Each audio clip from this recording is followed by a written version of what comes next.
to just anybody, they say. It must be some kind of a heaven, or Valhalla, where brave warriors go when they're dead.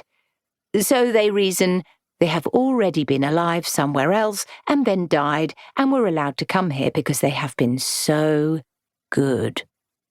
This is a quite incorrect and fanciful notion because, as we know, the truth is exactly the other way round. There is not a great deal of mourning when a Feegle dies, and it's only because his brothers are sad that he's not spent more time with them before going back to the land of the living, which they also call the last world. Habits and habitat. For choice, the clans of the Nacmacfeegle live in the burial mounds of ancient kings, where they hollow out a cosy cavern amongst the gold. Generally, there will be 1 or 2 thorn or elder trees growing on it. The Feegles particularly like old, hollow elder trees, which become chimneys for their fires. And there will, of course, be a rabbit hole. It will look just like a rabbit hole. There will be rabbit droppings around it, and maybe even a few bits of rabbit fur if the Feegles are feeling particularly creative. Down below, the world of the Feegle is a bit like a beehive, but with a lot less honey and a lot more sting. The reason for this is that females are very rare among the Feegle. And perhaps because of this, Feegle women give birth to lots of babies very often and very quickly. They're about the size of peas when born, but grow extremely fast if they're fed well. Feegles like to live near humans so that they can steal milk from cows and sheep for this purpose. The queen of the clan is called the Kelder, who, as she gets older, becomes the mother of most of it. Her husband is known as the big man.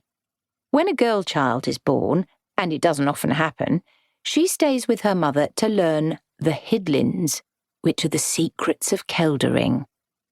When she is old enough to be married, she must leave the clan, taking a few of her brothers with her as a bodyguard on her long journey.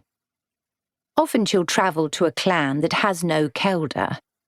Very, very rarely, if there is no clan without a Kelder, she'll meet with Feegles from several clans and form a completely new clan with a new name and a mound of its own. She will also choose her husband. And from then on, while her word is absolute law among her clan and must be obeyed, she'll seldom go more than a little distance from the mound. She is both its queen and its prisoner. But once, for a few days, there was a Kelder who was a human girl. A Feegle glossary, adjusted for those of a delicate disposition. Big jobs. Human beings. Blethers. Rubbish, nonsense. Carlin. Old woman. Cludgy. The privy. Crivens. A general exclamation that can mean anything from "my goodness" to "I've just lost my temper and there is going to be trouble." Dree or my, his, her, weird, facing the fate that is in store for you, me, him, her. Geish. A very important obligation, backed up by tradition and magic. Not a bird. Eldritch. Weird, strange. Sometimes means oblong too, for some reason. Hag. A witch of any age. Hagging, haggling. Anything a witch does.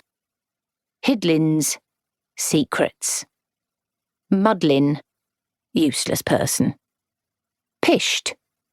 I am assured that this means tired. Scunner, a generally unpleasant person. Scuggan, a really unpleasant person.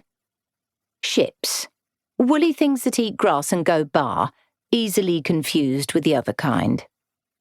Spavey, sea muddlin. Special sheep liniment, probably moonshine whiskey, I am very sorry to say. No one knows what it'd do to sheep, but it is said that a drop of it is good for shepherds on a cold winter's night and for Feegles at any time at all. Do not try to make this at home. Waily, a general cry of despair.